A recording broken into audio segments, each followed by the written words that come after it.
All right, so let's start. It's 3:30 now here. So this is IPSECME working group session. I'm Tero Kivinen, and my co-author was there a few seconds ago, but disappeared. So co-chair, but he will probably come back now.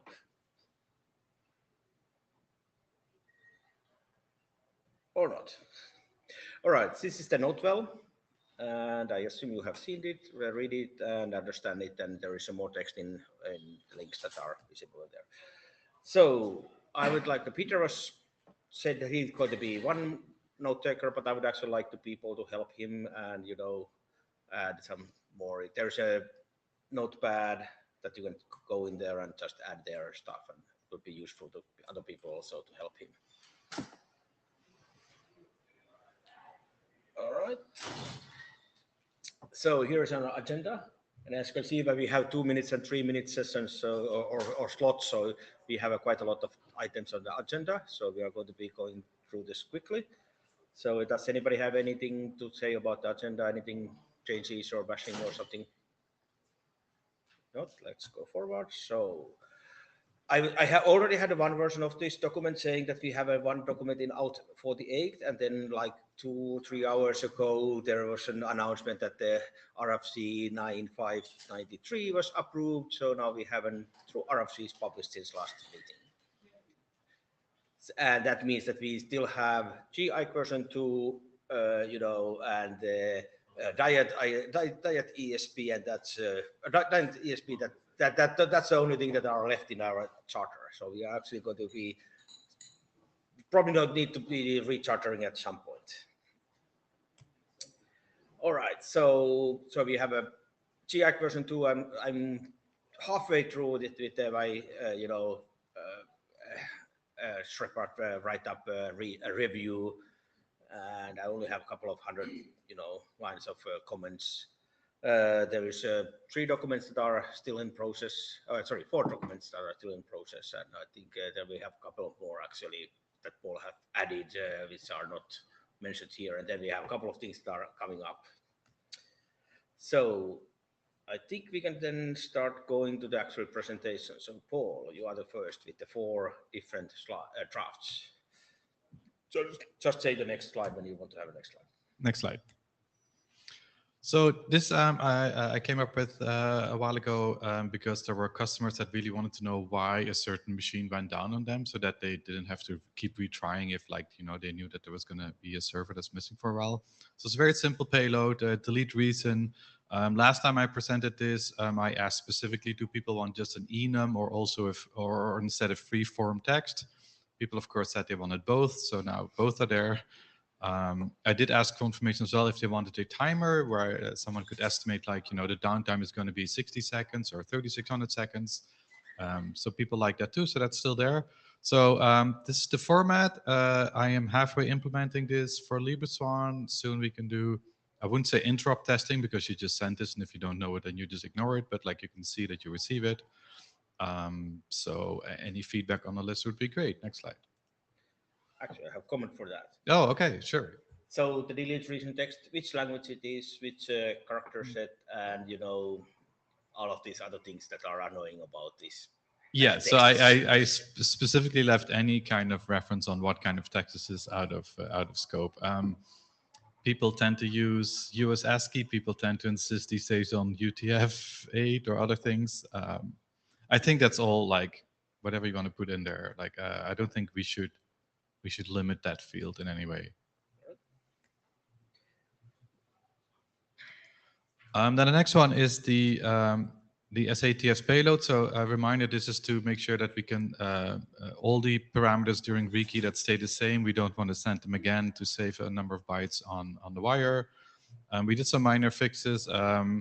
Again, with all the protocols I work on, I get the protocol ID and spine number wrong if it's an IKE notify, because then of course it all has to be 0. So I made that mistake again, so it got fixed.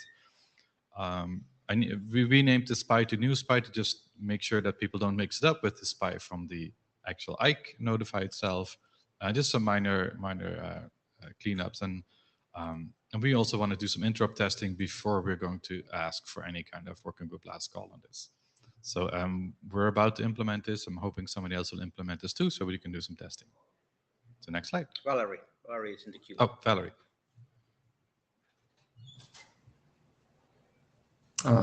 Hello. Actually, I entered the queue before Paul started. So the first of all, I want to comment about Core Alt draft. And I want to say that we have a successful interop with Libris One early this month.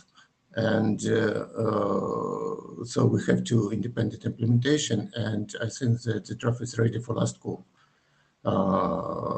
It has a very minor clarification based on discussion with Vukasin, and otherwise the draft is stable. So it's just for the chairs to consider. And then a comment for the first Paul's presentation about delete essay reason. And I have a question. In what language the free text will be provided? So I think that it's a bad idea to have a free-form language, a free-form text, because we are entered a very shallow waters about all these languages. It's not sufficient to define an encoding. UTF-8 is okay, but what language? Either it is English, only English, or it's a full range of languages, and that's why it's definitely not an IC matter to deal with human languages. So I think that it is not a good idea to have a free-form text.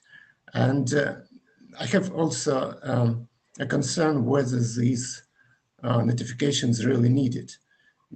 Well, in most cases, you can guess what's the reason why the peer deletes an essay. But even if a peer informs you about the reason, what you can do with it? You can either log it, display to the user, or use as a hint for network operator to fix up some problems. But in the latter case, in any case, you will need to contact to the other side to get more information. And in this case, this payload is really doesn't help a lot. In any case, you will contact the other end to say why you deleted this essay. It's unusual. It's weird. And which essay? The essay with SPI, blah blah blah.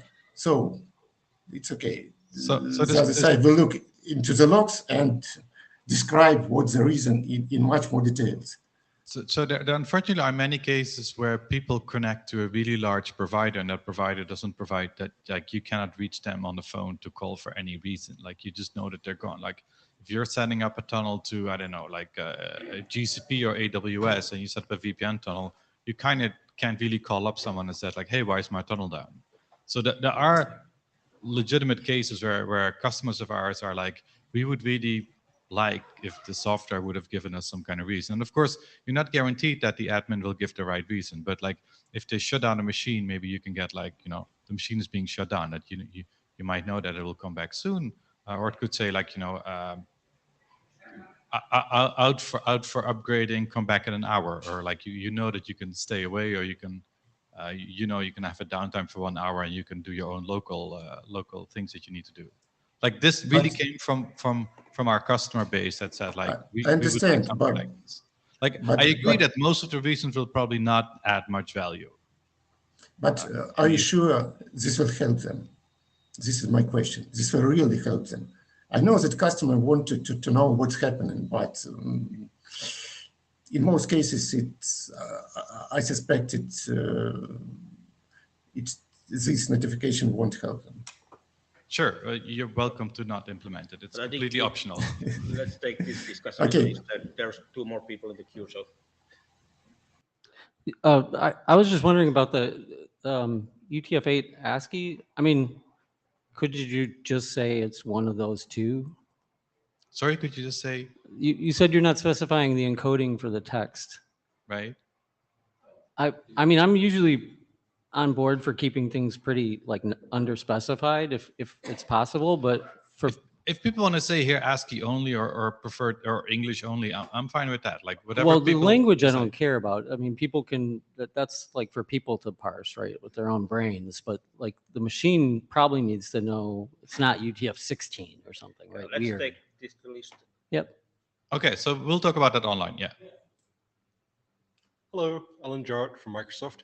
I have some concerns with the delete reason, particularly with freeform text. You run the risk of opening up software to various types of injection, SQL injection text, JavaScript injection text, particularly if this is going to be displayed to a user somehow, or logged to somewhere to a database.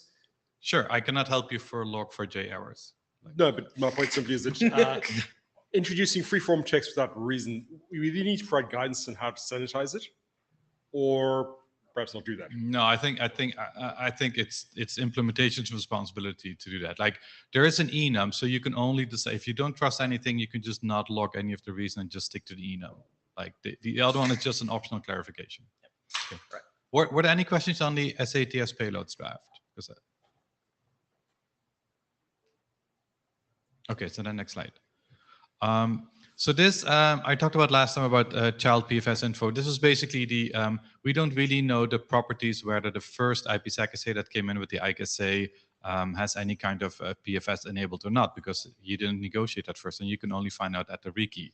So this is the specification of a payload that you can basically send in the IKE auth to notify and say like, this is the KE payload that I'm expecting for rekey.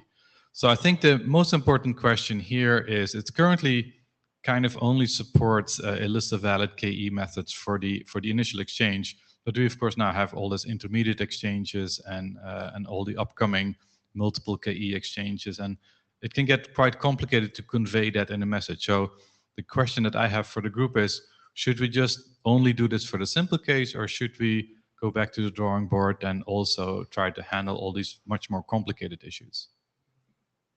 Valerie, you're on the mic. I knew that without looking. So I think that in its current form, this notification is not very useful because it doesn't support the use cases when key exchange method are somehow tied to the other algorithms. Let me provide an example. For example, our implementation supports both RSA, AES, SHA-2, and as well as GHOST algorithms. But GHOST key exchange method may only be used with GHOST ciphers. And for example, AES may only be used with X2519 to 5519 and so on, because they reside in the different cryptographic modules. So to express this policy, we need to tie key exchange method with particular set of ciphers and PRF functions. So, Okay, so it's impossible to express. Okay, so I understand that there's many complicated scenarios where this doesn't work, right? And there are many of them. But where we really wanted this was the fairly simple use case of the IoT case that also does the previous slides rekeying without doing the whole essay and only doing the new KE. And so for that use case where people are really trying to save the amount of bytes, they really don't want to do a rekey that then fails and then they have to do a new rekey because they got the parameters wrong. So I think it is important that we have at least a fix for the simple use case, even if it doesn't cover the more complicated use cases. And again, let's take it then to the list to see if there's a way we can add these complicated use cases or whether we should just give up on them. Let me provide one comment. For a very simple use cases, it's enough to provide a single bit. A single bit will be whether key exchange methods are identical to those used for IKE. It will cover the 99% of the settings, and you don't need all the list of key exchanges. Just a single bit. So I think This will cover most settings, most configurations. Okay, so I'm not, because audio is not very great for the people standing in front of the room. So but let's take this on the list. But I think you said like we wouldn't need a list, but we would only need the one payload that we decide on. But let's take this off the list, and I'll start a thread there. Thank you. So next slide. And then there's the anti-replay notification. So this is basically a payload that we wanted to have so that we can say that there's no replay protection support enabled, and then you can behave slightly differently. And specifically, the question for this draft was, should we also add a payload where we basically say the implementation can treat extended sequence numbers separately from the anti-replay, because then you can actually negotiate extended sequence number, not the replay. If those two are tied together, then you, even if you don't want anti-replay, you must negotiate anti-replay, or you must use anti-replay, because otherwise you cannot do ESN. So I think there's value in conveying both of those. So the current draft only conveys one of them, and we're looking at adding the second one there as well. And then we'll come back to the list as well for more feedback. Valerie first. So I think that you improperly interpret the RFC 4303 because it says that when you use extended sequence number, you should enable anti-replay. Not must, but should. They can be decoupled. And it's okay that you used ESN without replay protection. You just need to maintain on the receiver a single value of the current upper half of ESN, and don't need to maintain a sliding window. Yes, but there's many implementations that do not do that separately. So for instance, the Linux kernel cannot separately do ESN unless you also enable anti-replay. That probably fix Linux kernel, not? Right. This document. So one of the other questions I have, that GI version 2 also wants to disable replay prevention at some point, and I think you should look at that also. And there was also discussion about earlier that somebody will actually say we should also have a method of sending 64-bit full ESN in a sequence number, so that would be also useful for that. So I think we should bring up this to the list and talk about there. Right. So the next one is ESP echo protocol.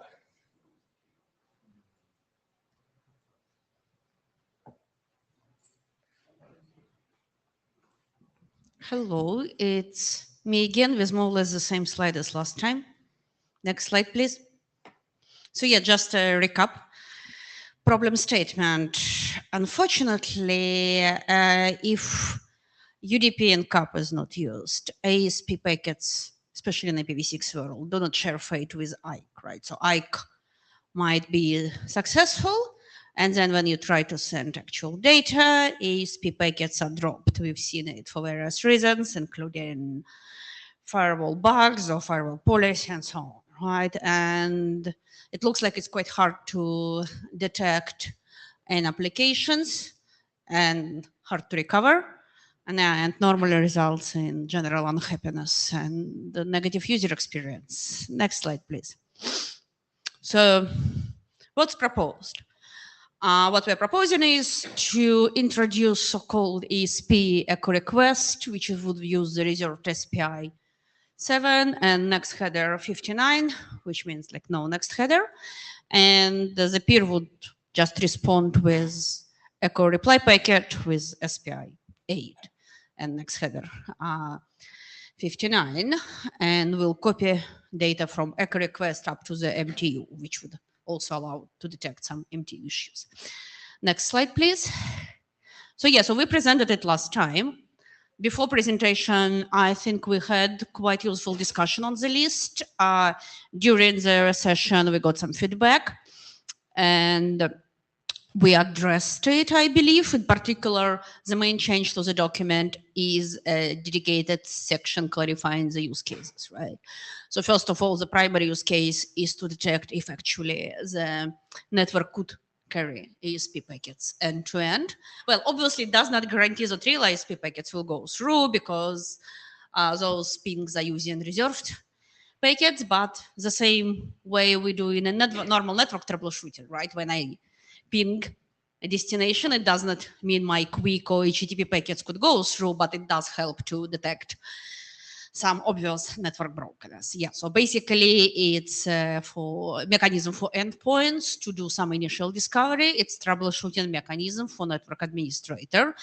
And in theory, it also could be used to maintain firewall state entries in case of timeouts are too low. Next slide, please. So what we also clarifying in the text that fallback scenarios, what to do if ESP ping fail. So sender might actually fall back to some other mechanism. For example, it could use NCAP, it could use different IP protocol. But I mean, we can fall back from IPv6 to IPv4, right? Or try to use another interface in case of multi-homed host, or try to use different destinations, right? Because it might not be the only available means for the device to establish IPsec.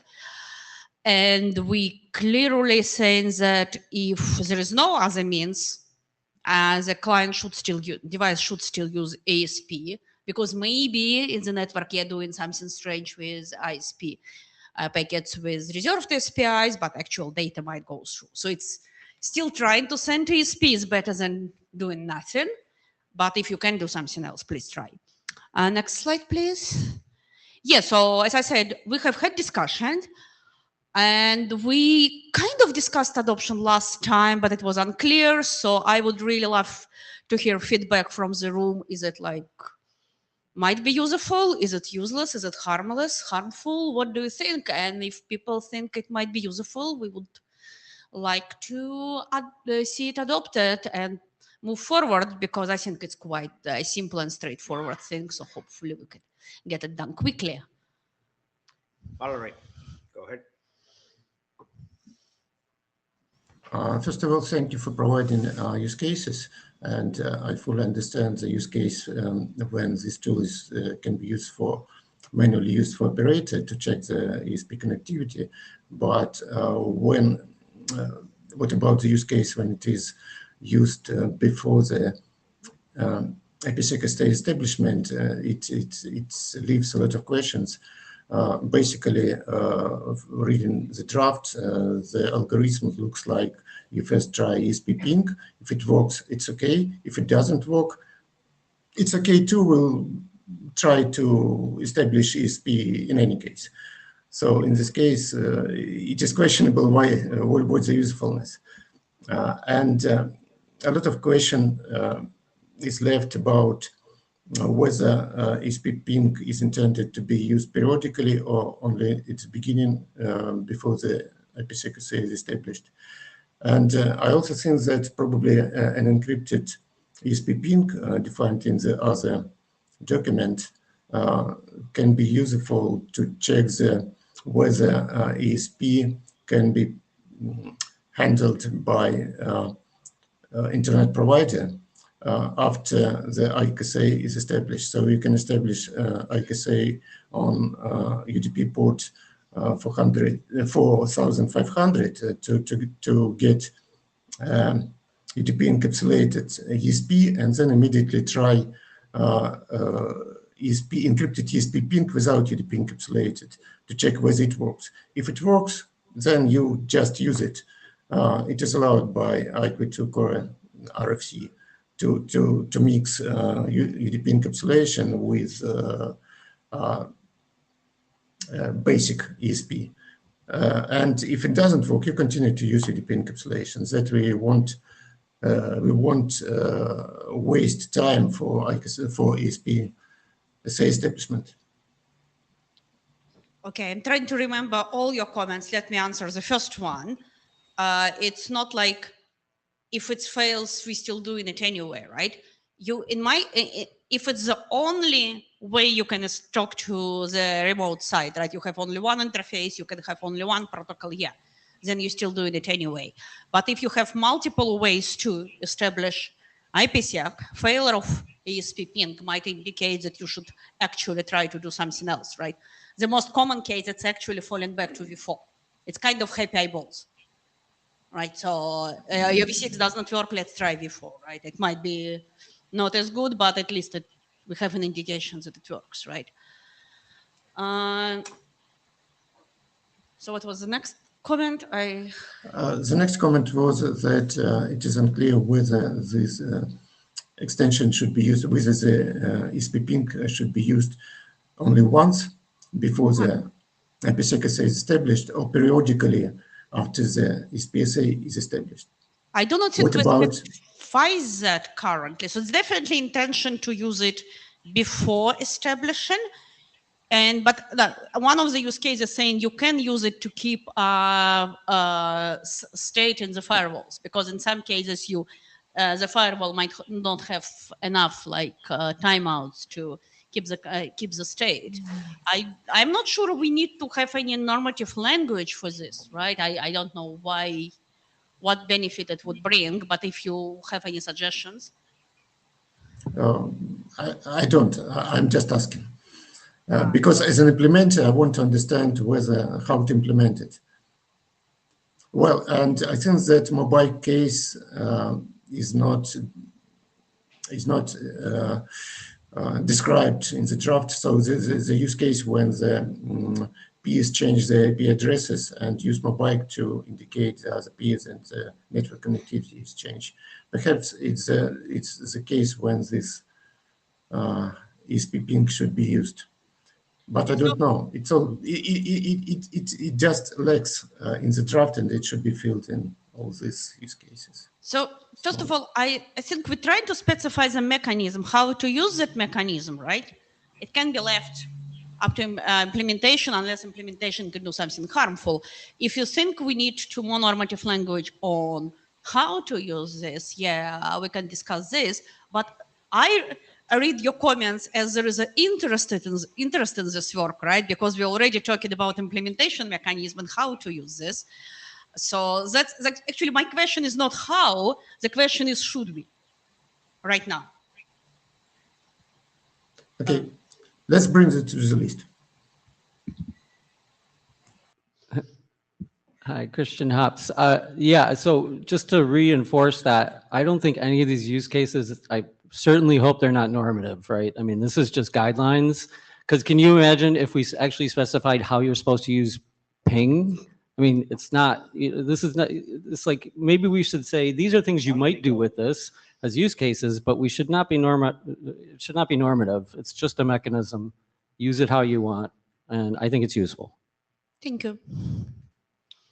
Lorenzo Colletti, just wanted to quickly respond to, I think, Valerie's earlier comment around should we use encrypted ESP ping instead?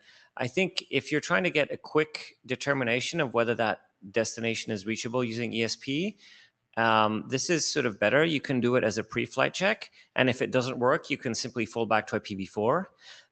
If you want to do encrypted ESP ping, you first have to do the ICANN check, take the RTTs, and then then you might discover that it doesn't work, and then sort of you have bad options. You basically have to tear down the session. So yeah, I think this would it's more suited to a sort of a pre-flight check, and I think it is more useful than the encrypted ESP ping in that sense. Paul Wouters as an individual. I actually disagree with that, because I think what you should really do is you should fire off an IKE session over v4 and v6 in the happy eyeballs way and set up both. And then if you find out through ESP pings that one of them doesn't work, you just tear them down, because each one of them can actually carry v4 plus v6 traffic in the SA, in one SA.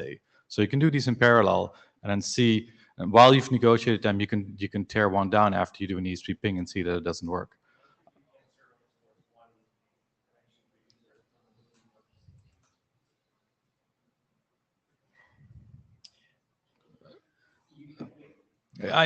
Sorry, the question from Ernst is, well, what if you only allow one connection for billing purposes as well? Then maybe you shouldn't do that.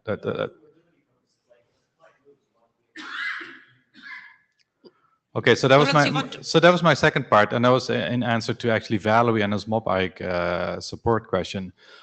Honestly, what I'm seeing in the field is that people do not use Mobike. Instead, they build a tunnel from each of the interfaces, and then they switch routing between the interfaces if one interface becomes unreliable. So the whole thing of like if you're walking with your phone in an elevator, it's way too expensive to keep switching back and forth and set up a new tunnel to keep your connection up. It's much cheaper to try to keep both interfaces up. And if your LTE, if your Wi-Fi drops off, you just route it into your LTE tunnel. So again, I don't think it's very important to support Mobike. And the final comment, I think we should implement this, even for the simple reason that it forces Linux to finally implement you can either send encapsulated or non-encapsulated packets on the same SA.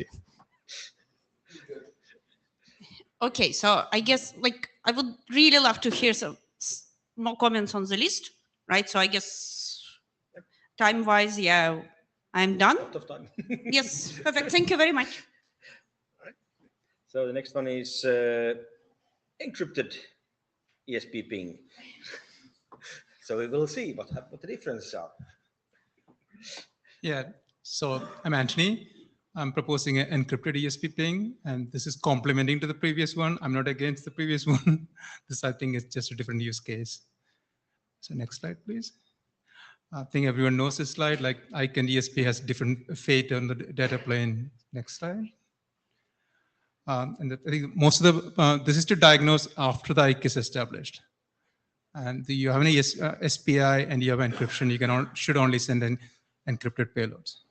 And this is mostly like it is if you have once you establish and you start sending some packets and some packets doesn't get through, it's much harder to debug and recover from it.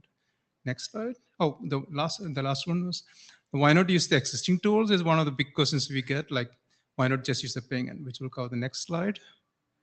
In many of the setups I work with gateways, IPsec gateways, it itself doesn't have any IP address from the negotiated range. So if the gateway sends a ping packet, IPv4 or IPv6 packet, other end will drop it because it's not covered by the policy. So that's why we are requesting for an encrypted ESP message, basically. Like we don't want to send IP traffic, but ESP message as a ping.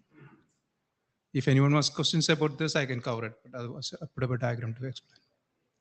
Yeah. So next slide. So this can be used for diagnose the blocked black hole, or one of the other use cases, if you have two tunnels, like one as backup tunnel, primary and secondary tunnel, you can often send on one tunnel one way, but how do you specify, like you want the response on specifically on one return path, like if you have two return paths. And this case also can be used for, I think, the Mobike use case, and you can figure out if which path supports it. And return path probing is one of the specific things for this. And this was, I've seen it done in other use cases such as MPLS and LSP has some similar problems. But the use case is not encrypted, ours is encrypted, so we can specifically request it. Requesting the return path becomes a bit tricky, like I'll cover it more in the implementations. So next slide. So this is the envisioned use cases. Let's assume it's a command line tool you have. You want to send a specific size, specify the source address, SPI, and the destination IP from the gateway to gateway. Next slide. And so the message itself, we are proposing like more than one format to be supported. One specific format is introduced in this draft, and it will also support some other protocol supports. And this specific one, we're going to overload the IPTFS or ACT-FRAG as a subtype. So if you look from the IP header type, IP header is 50 protocol, and the next header, the 144, is the IPTFS or the ACT-FRAG payload type. And that has its own registry, and the lowest number possible was 3, but there's an errata after that. Now it might be 2, but ignore the inconsistency. And after that, the actual payload for the ping has a return flag. That flag says whether you're going to request return path by using an SPI, the packet which follows it, return path SPI. And then you have a simple ping-like thing, identifier, sequence number, and optional data. This is very close to the previous one, as well as the typical ICMP ping v4, v6, or anything else. Next slide. And this we defined 2 different subtypes. Subtype 1 is echo request, and the other one is echo response. In the response, as a responder, you should copy as much as possible what you can fit in the MTU bag. Next one. And this, I'm not going to describe it, but this is the more complicated format and more useful format also, which is described in RFC 9347 IPTFs. The advantage of it, the next slide. So if you use that payload, you can derive a lot more metrics like one-way delay, loss rate, even potentially you can also derive the estimated bandwidth, which Chris doesn't 100% agree with me, but we will see when we get there. So yeah, there is some math involved in it. And this is also like we are not the IPTFS payloads, the draft RFC 9347 says you should send it only after IC negotiation. So that this is one part we're going to extend it like this. This draft proposed, even if it is not negotiated, you should be able to send this on to the normal IP. And because you can see that protocol type is 144, you can decide whether you want to accept this as a ping message or drop it. So 144 also allows to be concatenated with IP traffic on it, but this draft specifically says you can only send as a ping packet.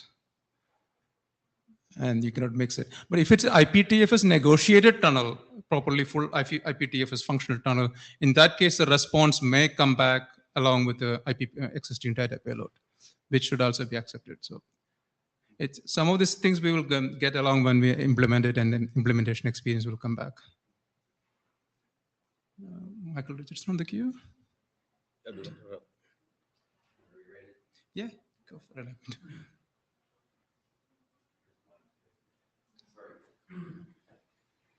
Michael Richardson, I think this is a great thing, and I actually agree. I totally agree with you. There are two interesting use cases, and the probing of the return path with the different spies that are possible. I think that's a really, really good, interesting thing.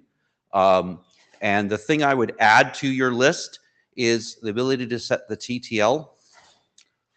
Okay, and you see where I'm going, that you might actually somehow do reverse trace routes or something like this on the other ones. And I think that's also interesting because you can imagine a tool that actually can, come back and tell you in your multi-essay thing, blah, blah, blah, that the ones that were, the ones with prime sequence numbers got dropped. I don't know, something weird like that, right? Some real pathology on one of your paths could be identified that way. And I think that's a useful thing to do. And I think it's also useful that you can do it it's the path from you to me, right? You're too busy. You're a big concentrator with administrators, blah, blah, blah. And I'm going, why is my, gigabit VPN not working as well as it should? And I can initiate that thing from my end and get the data back. So I think that's a useful thing, and let's adopt it.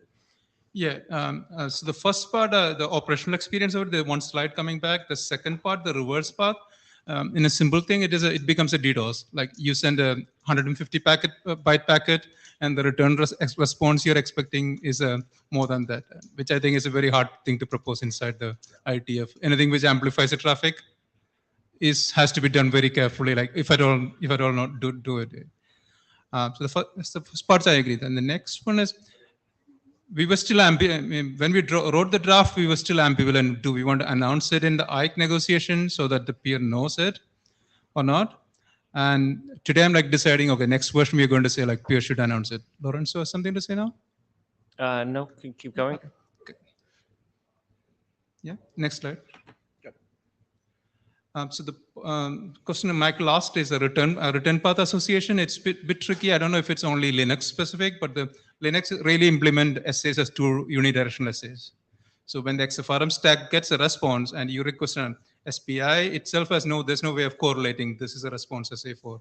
And even thinking like, should I allow this response via the backup path or the primary path? And I talked to Linux maintainer, and we'll think about it, adding the list or not. Like,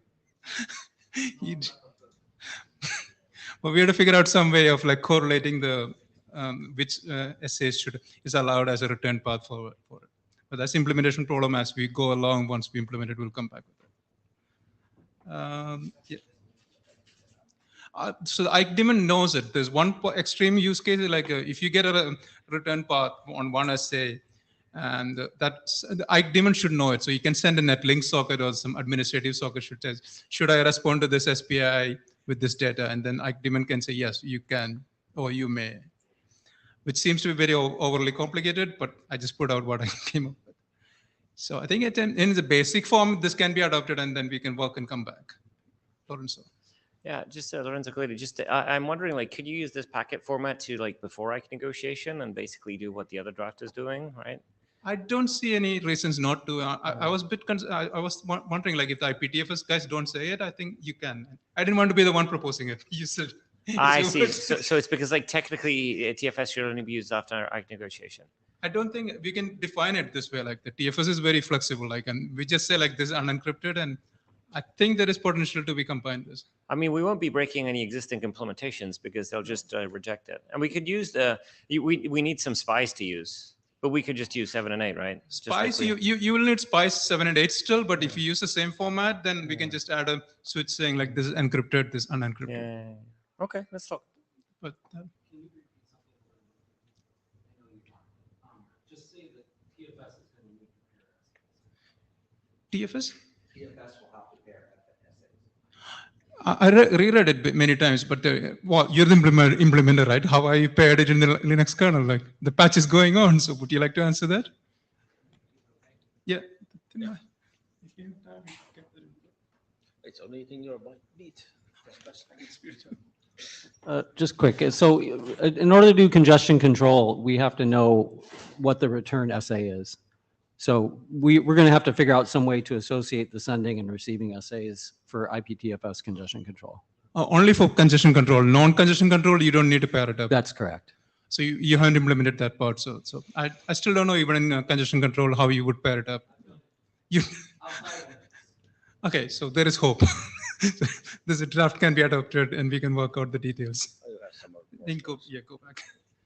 Yeah, so that's it for the encrypted ping. And the next one. Okay, now switching gears a bit. This is about totally switching. No more ESP, back to Ike world. So this is about getting code point for beat mode. And so the IETF 118, I proposed this one which was going to standardize the beat mode completely. And along with that, we were going to get an IKV2 code point in the same draft. Then we discovered 7402 covers the beat mode basically. So we don't need to do all those work.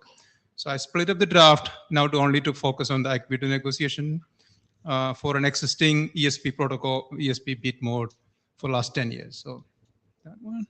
Next slide. Oh, I already covered that. Next one.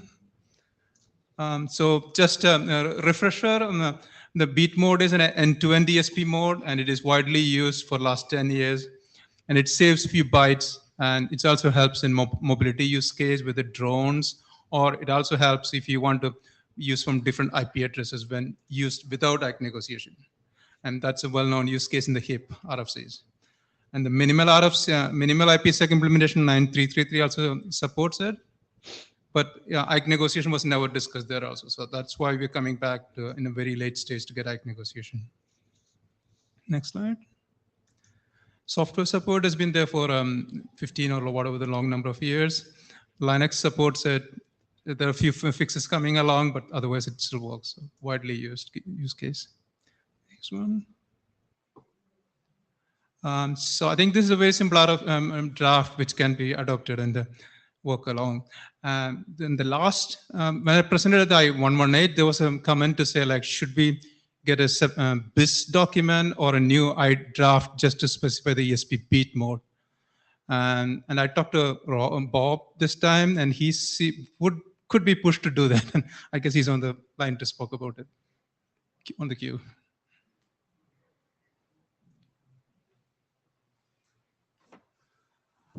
I am digging through archives right now to find where I can get to things to start working on this.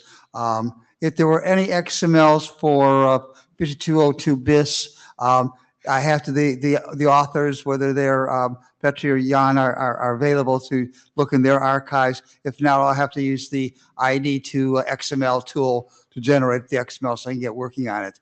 But I'll start digging in it. Well, the two of us will start talking and we'll see what we can do on this. So the first draft I submitted, the 01 version of this draft and a different name, I converted that to most of it text to the XML. So you may be able to take that as a baseline. Okay, send it to me. So I had the same problem when I took the Pecker's draft and I converted manually, copy and paste. But Pecker's draft goes way back, and so it's more take it at Petri's draft, which was the last one. But we'll deal with that. I'll fly. So action is on Bob. So speaking as a random AD, not the responsible AD for this group. So in general, the ISG does not favor much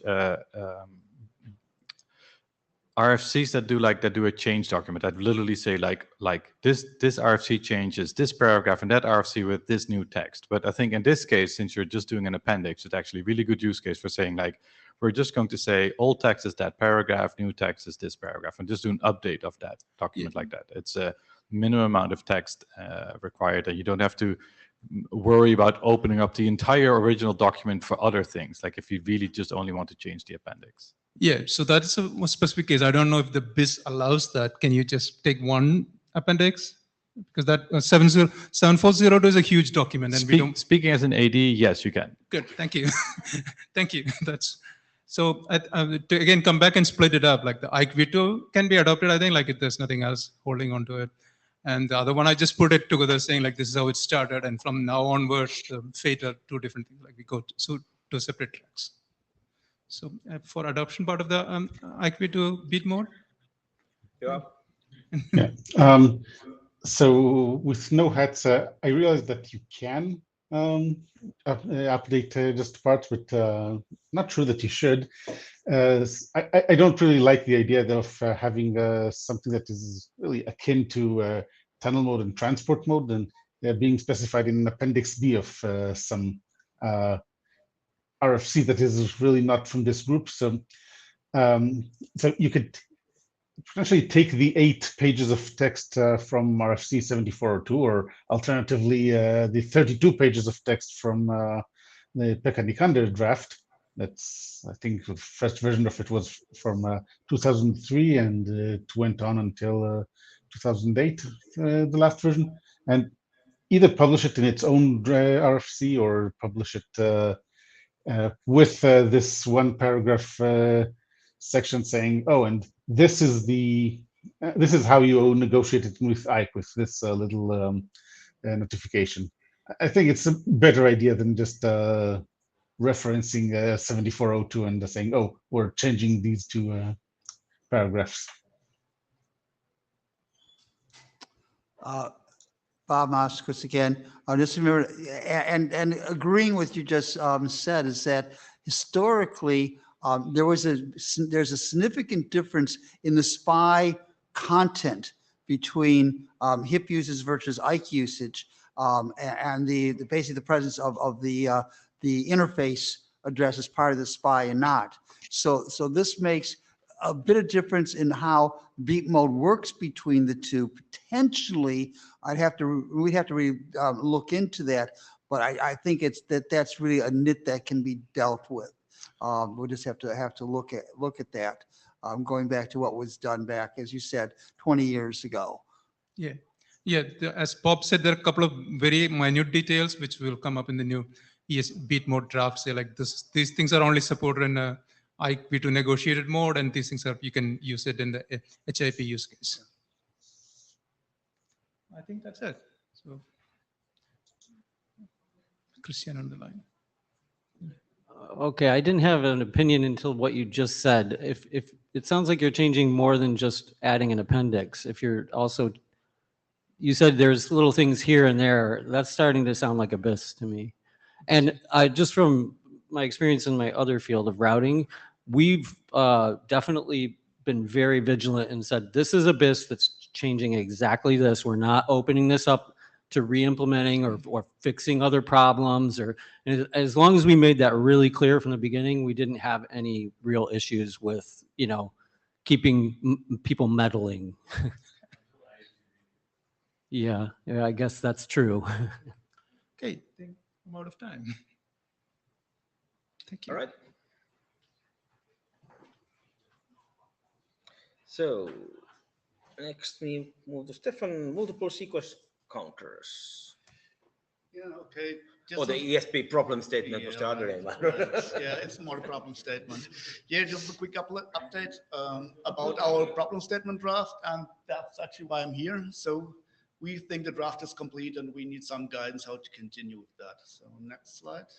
So that's a quick status. We are at version 2, that's from February, and we presented 2 times at the IETF meetings last year. So yeah, we explained all things we did there, and the intended status is informational. So yeah, that's how it is at the moment. And next slide. So what should we do now? We see 3 possibilities currently. So one thing is we could be adopted by the working group, which would be fine, or anyone gives another feedback that we can continue to work on it, or we just let it expire. That would happen next month. And so the question to the group is, what should we do?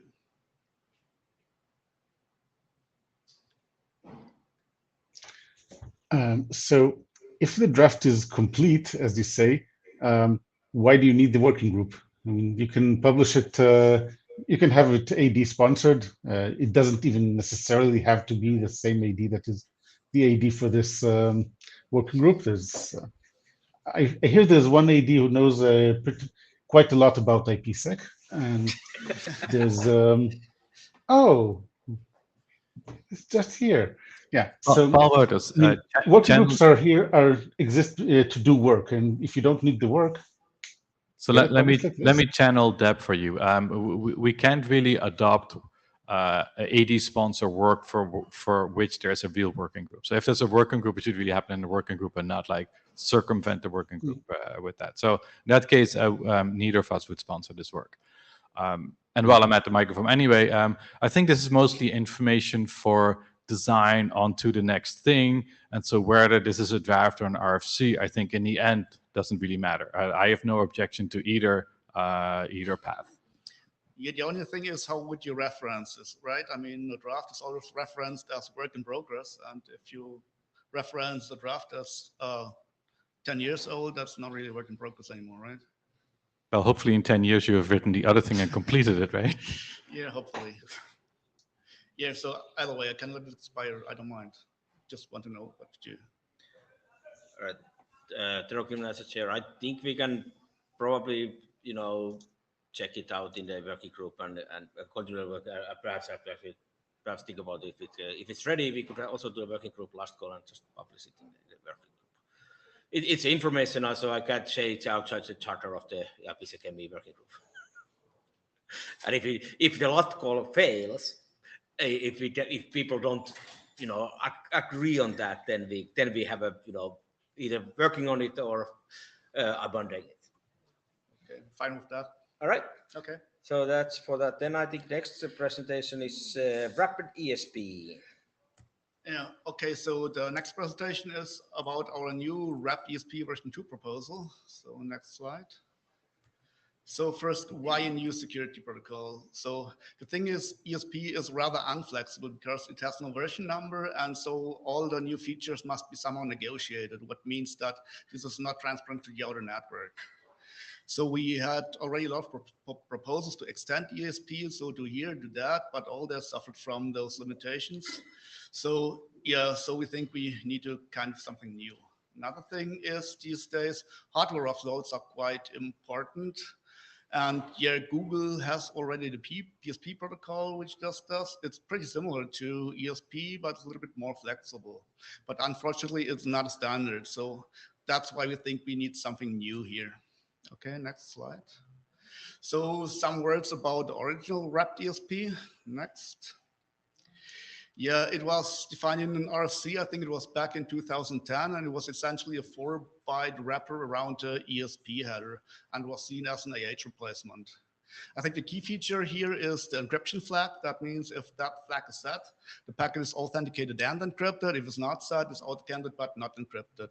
So that means in that case, you can parse the inner packet from the outer network, but it's kind of a switch on, switch off thing, which is, I don't like that much. But anyway, so in contrast to ESP, the wrap ESP has a 2-bit version number, which is quite nice because you can just bump that number and redefine the headers, and that's what we're planning to do here. Okay, next. So that's how the original wrap DSP looks like. So it starts with the next header and header length. That's essentially that you can find the next header in a packet. And then it has a trailer length that tells you how deep you can parse into the packet. So the packet format is shown below. So it's integrity checked up to ESP header and encrypted depending on the encryption flag. So next slide. So let's have now a quick look at the Google PSP. Next. Yeah, so essentially PSP is inspired by IPSEC. If you look at the specification, that immediately becomes clear. So I mean, most things are adopted from there. So, but it was made so that it's kind of hardware offload friendly, and it is used for data center security.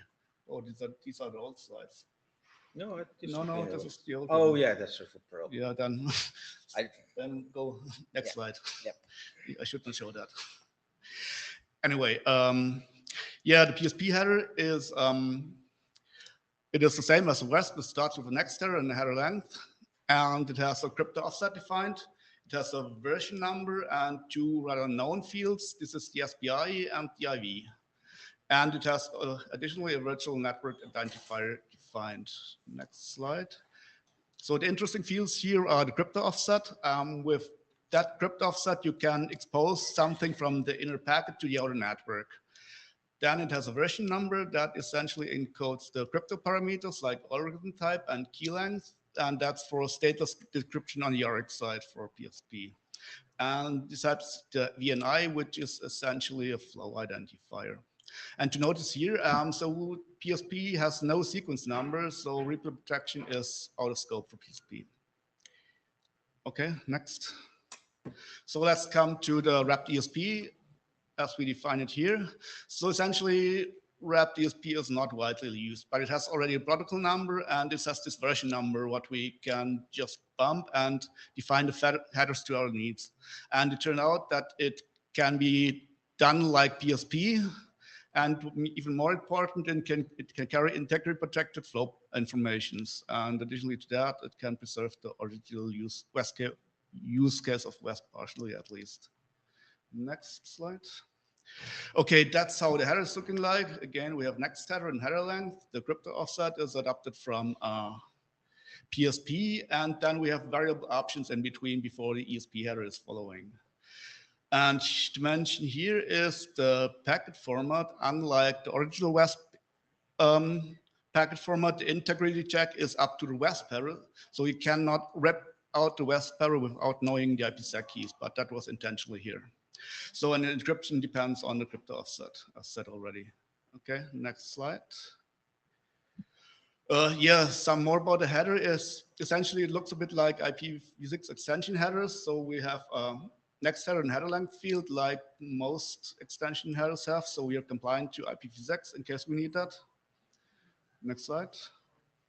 So, and the crypto offset as mentioned. So if the crypto offset is 0 as shown above here, then the full inner packet is encrypted. In contrast to the crypto offset is positive as it's shown below, then you can show some data to the outer network as we here showing the TCP header to the outer network. Okay, next slide. So the most interesting thing here are the options, I think. They are TLV encoded and essentially adapted from IPv6 extension header options, which mean that you can add multiple options behind the header, what makes it quite flexible here. And also you can define new options if you need that, what we think it make it kind of future-proof. And additionally to that, we reserved some space for private options. So if you want to transmit anything that is out of scope for standardization, you can do it with that. Next. Okay, option types, we essentially define three, which is padding, flow identifiers, and private options. So future documents can define more, but that's essentially what we have here in this document. Next slide. So padding we use essentially just to align the next header, but it could be also used for ciphertext alignment if anybody thinks it's necessary. So yeah, it's free to use that. Okay, next. The most interesting options, I think, are float identifiers. So they must carry characteristic information from the inner flow, and they are put in front to, yeah, you can do ECMP with it or RSS. But we do not define any of those in this document, so we need further documents to define these. Okay, next one. Yeah, last is private options. As I mentioned already, it's reserved for private use. And so everything that's out of scope for standardization, you can use private options for. For example, you can encode hardware-specific information as PSP does. Okay, next slide. So what are use cases? So there are some. So in options, you can, for example, encode sequence number subspaces. There was a draft proposing that. I mean, options would be a quite nice place to put that. The same is for flow identifiers that would be proposed recently, or as said, padding for ciphertext, but also possible, or whatever else comes to your mind later. Okay, next slide. Yeah, okay, some takeaways from the IPSEC workshop and NetF conference that happened last week. So we had quite a long discussion with the PSP developers from Google, from Meta, and from Intel. And yeah, as this slide shows, so we agreed that the WESP version 2 design fits the PSP use cases, and the users are willing to migrate to the standardized package format once that's available. We had quite some discussion about the crypto offset because, well, maybe we don't need it. If we just take a flow identifier that identifies the flow and put that in front, that might be sufficient. But the PSP guy said, well, no, that's will not fit our use case. We need that for telemetry, and that's mandatory for the PSP use case. But he also said, so they need to just parse up to the layer 4 header and never behind that. So we could maybe say we must step behind that header then. Yeah, so that's basically all. So next slide. We can skip that one. Doesn't happen. I removed that in the new version. So I'm open for questions now.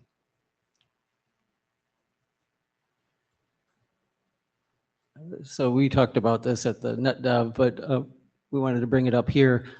So I think this is, we could just drop the W. It's ESP version 2. I mean, we're basically taking 19 years worth of experience with ESP, things like move the trailer up in the front, and we're creating ESP version 2. Now, I'm pretty sure that you're using wrapped because you're afraid of getting a protocol number. And yes. When we're looking at updating ESP after 20 years, basically, it's not a big ask to say, just give us a new protocol number. Not only that, but when you put a version number in, now you're never going to ask them for another protocol number, right? So it's like you can say, here, give us one protocol number, and it'll be the last one we ask for. All the rest of the ESP version improvements will be versioned. It's not worth like, it's kind of hackish, right? Like we could just get an IP protocol number and have it be clean. Yeah, basically I'm fine with that. But on the other hand, I mean, what would change? The only thing that changes is the protocol number. The header would just look like the same. So I don't see if there's really a point on doing that. But I don't mind really. Yeah. Okay, I haven't looked super close. You're saying that you're going to duplicate everything from the WESP header? Every byte? Yeah, the only thing that you have to keep is the version fields. I think you can redefine everything without any problem. Okay. But sure, if the working group thinks we should go for a new number, I don't mind. Yeah, okay. All right. I didn't think you were using every single byte of the WESP header.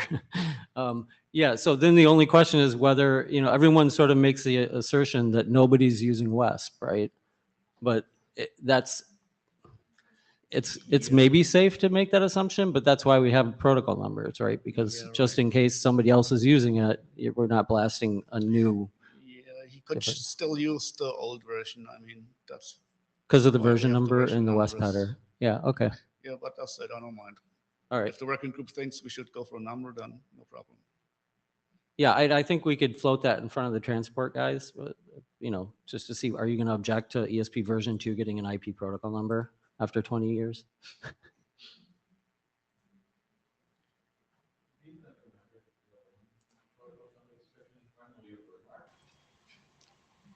So Paul asked, do I remember all of my burn marks from getting my own protocol number for IPTFS? They all existed in this working group, right? It was the fear in IPSECME of getting a protocol number. When I actually went and asked the transport people, we actually came up with a solution not to get a protocol number. The transport people forced us to take a protocol number. It was that easy, right? Like we actually said, we don't need one. They said, no, you should use a protocol number, and allocated us one. So there was no issue at all.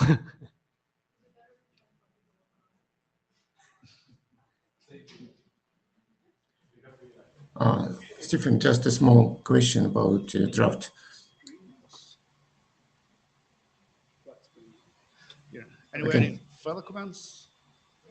A small question about your draft. You specify header len and cryptos offset in 4 bytes entities, but option len in octets. Is there any reason that optlen is not specifying for octets entities? Because it seems that it's any case it will be aligned to 4 bytes because all the other lens are 4 bytes. Yeah, we did not want to make the crypto offset to make to 2.2 deep in the packet. That's why we used 4 with 6 bits. So yeah, but that's just taken from the PSP protocol as they did it. So I did not think much about it. Okay.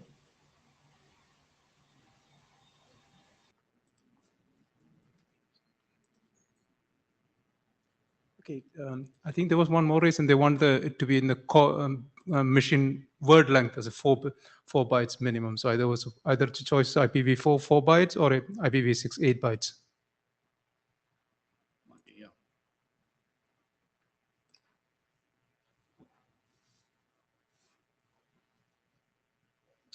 Okay, I see nobody else.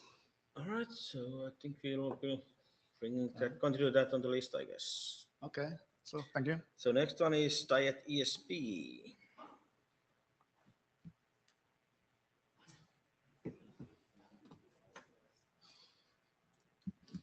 Hi. So the ESP header compression profile. So we are updating that draft in next slide in collaboration with the SCHG working group. And actually we're updating the current draft slightly, but we expect to have a last version ready for working group last call by the next IETF. Next slide. So the reason, what did you remove? No, I think it's a mistake. All right. So yeah, basically the architecture, it's composed of 3 compressors because you have one when you have the incoming packets, one when you have this ESP clear text packet, and last one when you have the ESP packet when you want to compress the ESP header. So this is how we can remain aligned with the SCHG framework and to describe properly how the compression can occur.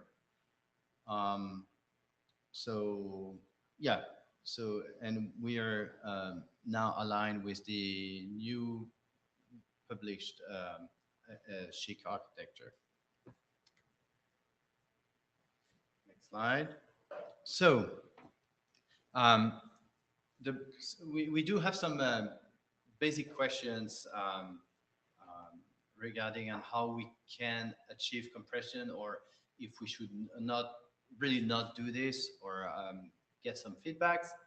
Is especially in the tunnel mode, you have a packet that is protected, but since you have to IP in IP, you might have some fields that can be repeated or taken from the outer header to the inner header. meanings that, I mean, you had something that was protected and you're basically copying, when you copy from the outer header, you have something that is unprotected that you're going to insert into the inner IP header that might be protected previously. So the question is regarding ECN bits, so that's only 2 bits, and the DSCP bits, which is 6 bits. We're wondering if there are cases where it would be fine to copy those bits in the inner IP from the outer IP address, which means those bits are not sent into the inner IP address, but instead they're just carried out in the outer IP address. It's only a byte, so we don't really, I mean, it could be that we leave those untouched, uncompressed into the IP header, inner IP, but we would just like to understand if there are any feedbacks, any comments from the working group.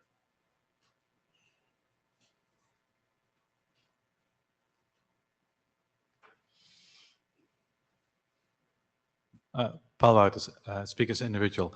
In the long past, I've seen people who were having options whether or not they should copy these bits, the ECN and the QoS bits, as they were then called, into the inner packet or not. So there were options where some people did copy them and some people on purpose did not copy them. So there were use cases where they wanted them to be different. So if you're now saying we're always defining them the same, you might be biting those use cases. But this was 20 years ago, so I have no idea if these use cases still matter or not. Okay. I mean, in any case, it would be optional also. I mean, we could do both. I mean, we don't want to be stuck with only one way. But if there is something completely useless, we prefer not to do it. This document, I think the RFC, 4301 architecture RFC actually specifies that you have to have an option to specify whether you copy them or whether you actually clear them or set them to specific value and so on. Mm-hmm. Michael Urchiston at the mic. I think you should ask transport people about this, congestion people. So the reason why you copy on decapsulation, you copy the outer ECN to the inner packet is so that the signal, the congestion signal, gets to the end host, right? And I think that 4301, had it been written this year, congestion, the transport people would have said, you will absolutely do that, and there is no other choice. And I think the only reason we have an option is because 4301 was written, whatever it was, 15 years ago, 20 years ago, and we didn't, ECN was still an experiment. Okay. DSCP is I would say, a different kettle of fish.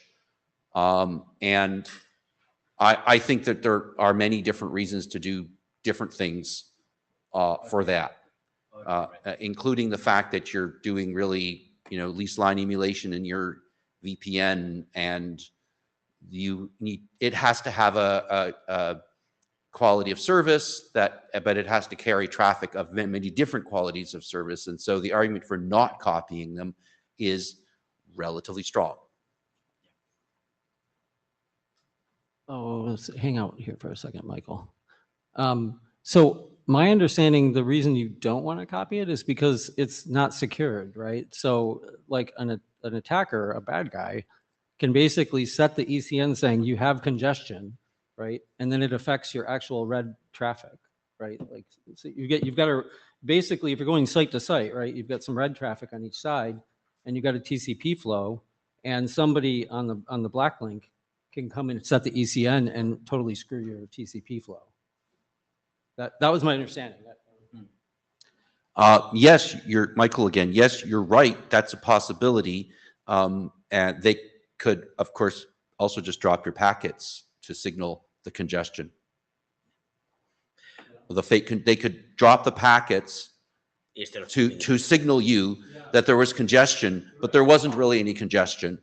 Okay, so to me, on the whole, the positive, the receivers of the congestion signal need to be a little bit suspicious, period. So that's okay. And the benefit of getting a congestion signal is probably, and maybe ignoring it, is probably better than the risk that you mentioned. And this is for Daniel's thing is also for, kind of, constrained environments where perhaps there isn't really another host that you're decapsulating to. It's not a gateway, it's an end host, I think, right? So maybe it doesn't matter where the signal is, right? The document for the DSCP, I think one of the reasons they are not copied because they need to be mapped, perhaps, because the meaning of the inside your own network might be different that they are in the ISP network, and it might be different. So it's not necessarily one-to-one mapping. All right. Right. But so I Okay. understand that we have cases where we should do that and cases where we should not do that. Yeah, almost run out of time. You have still more. Okay. So maybe a last question regarding the flow. What is it? Flow level or Different. There's DSCAP. no? The flow level. What we would like to do in order to compress that field is to consider that it can be completely regenerated on the other by the other gateway, for example. Again, it's an option. Okay. Now clean text ESP. Oh, we don't have time? Yeah. Okay, let's go. So, yeah, so basically the implementation we are relying on and we are building that proof of concept is by ESP, and we are relying on OpenShift and moving those two implementations all together so that we know we are aligned with the other working group. Right. Thank you. So the next one is then ProDocM. And I will be driving the slide, so just say next slide when you are ready. Yeah, hi. So here's Guilin. Can you hear me? Yes, we can hear you. Oh, that's great. Yeah, thank you. So my presentation about how to use Frodo in IKEV2. Yeah, next slide, please. Yeah, so the first part is just about our draft information. You can find them. So now I was talking about our motivation. The main motivation is that we observe that cryptographic agility for PQ migration has been highlighted by many organizations, like NIST, ETSI, BSI, et al. And actually, algorithm diversity is a very good reason, a very good thing to support cryptographic agility. So this means, if a number of algorithm is available, it's good for application as well, because the bad thing for PQ algorithm is that, different algorithms normally have different features. Some of them actually efficient for computing, but maybe not good for public key size or maybe for ciphertext, etc. You know as well, I think. So this is also good for security reason, because for PQC algorithms, actually, the security analysis, we can say maybe not still very mature.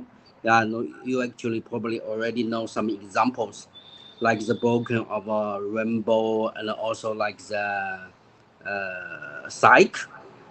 After a number of years have studied, so just found they're actually not secure. Together with some new analysis, like by Dr. Chenyi Lin, something like 1 month ago. The algorithm finally not work right. But it gives some concern about the security of even for lattice-based schemes. Hopefully it should be still okay. And the last part is, of course, supporting a good size of different algorithm is also meaningful from the engineering aspects. This means even some algorithm actually they are secure in algorithm design, but probably due to the engineering implementation, they may have some flaws.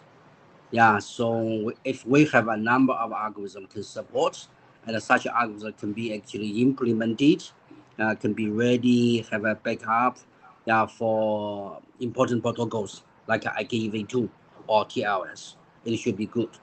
Okay, next one, please. Thank you. For this one, what we are going to do is that we would like to use Frodo for IPv2.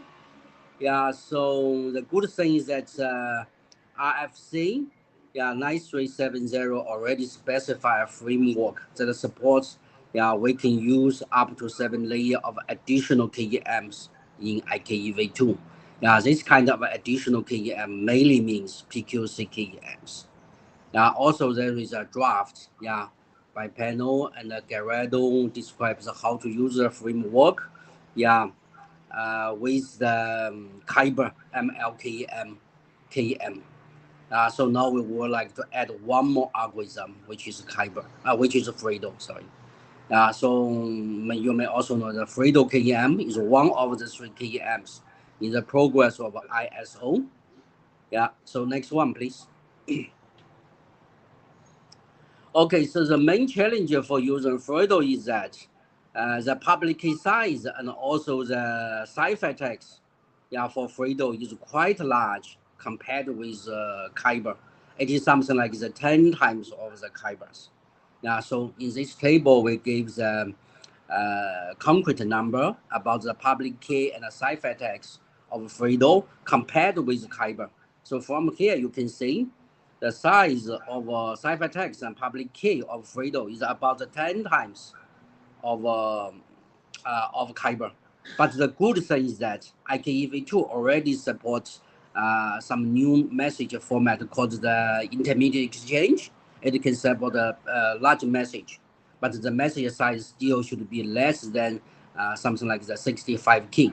But the good thing is that for Kyber, the largest one for level 5 security Fredo, it is also just about the 22 K bytes for the public key and the ciphertext. So it is still working in this framework. Okay, next one, please. Thank you. So here is an example to show why Fredo can be run in the framework of RFC 9370. Basically, the client can ask several sets to run additional algorithm, and the server can select one of them. This part is about some question raised by Leonel. But basically, the comment is that probably we do not need to specify how to use Fredo together with Kyber, just specify Fredo. In that case, the combination should be quite easy. So we would like to see the suggestion or comments from other experts. If all of them, if most of them actually agree with this, we will remove this kind of the combination. So the main thing is that we would like to say, especially, do we need to align with the ISO to acquire the standardization progress in PQC KEM? And which group will do this? Because ISO is the 3 KEM algorithms. So we may need to know the progress, because relatively ISO is quite close standardization organization. I think that's all. We would like to invitation for join our work if you are interested. Also, your comments will very helpful. Thank you. All right, thank you. So let's go to the last one quickly, because I don't think we have time for questions for that, because we want to have still one more presentation. So Valerie. Okay, thank you. So take your comments to the list. Okay.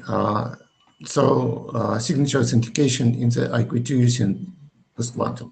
So you know that using Shor algorithm, any asymmetric cryptography can be broken. So the next, please. And so it's a good idea to introduce post-quantum authentication into IQ2. So it is possible to do this with the current post-quantum signature algorithm. So the next, please. NIST candidates selected for standardization are ML. For signature is MLDSA and SLHDSA. So from known as Delicium and Sphinx Plus. So to the next, please. So this draft just leverage the use of this algorithm using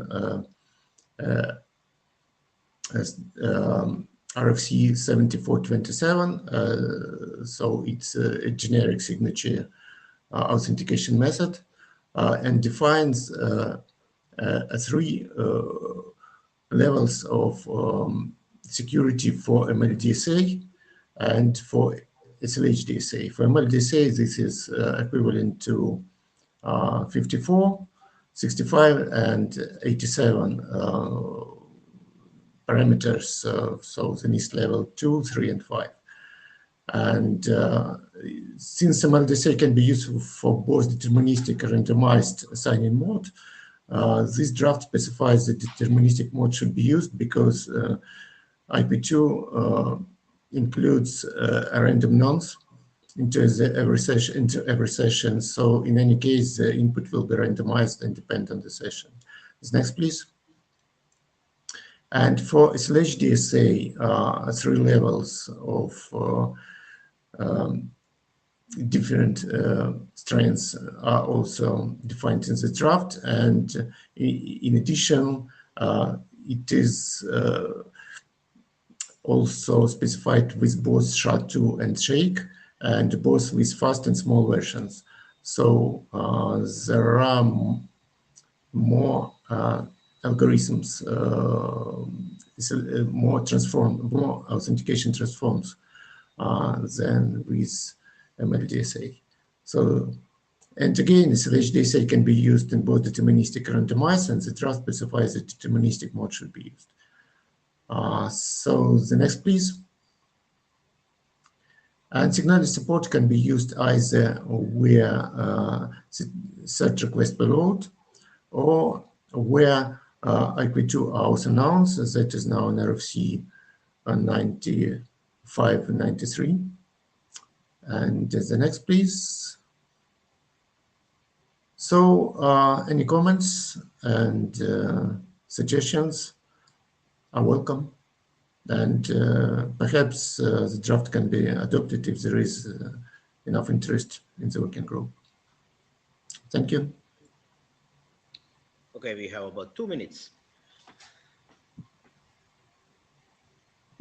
Hi, Paul Wouters, speaking as the non-responsible AD. On Thursday at the SAC meeting, we're having a talk about crypto protocols, crypto in IETF protocols, about what we should do with the various cryptographic algorithms and whether or not they should get an RFC number or not. So I invite everybody to go there and give us your input there.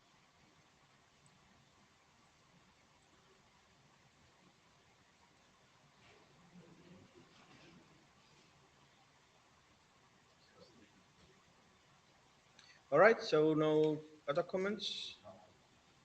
I don't see any other comments and nobody else in the queue.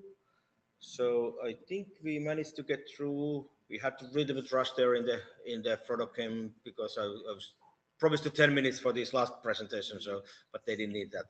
But anyway, so let's bring most of these questions or any comments that people have to the list. And I would actually like to have Paul to actually start, separate threads for all of your drafts and, think about whether they are ready and should be started, adoption calls or last calls or whatever for each of them. And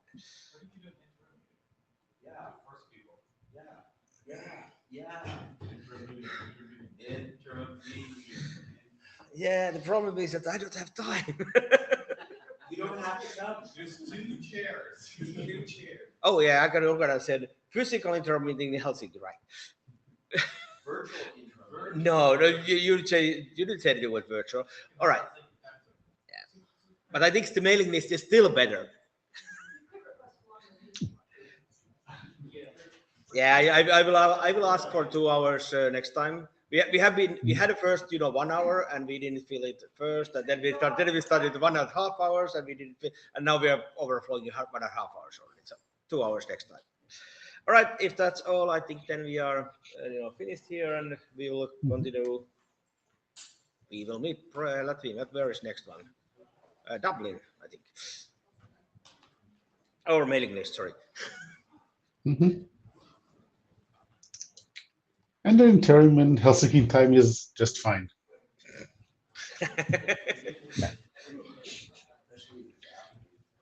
Okay, see ya. Hey.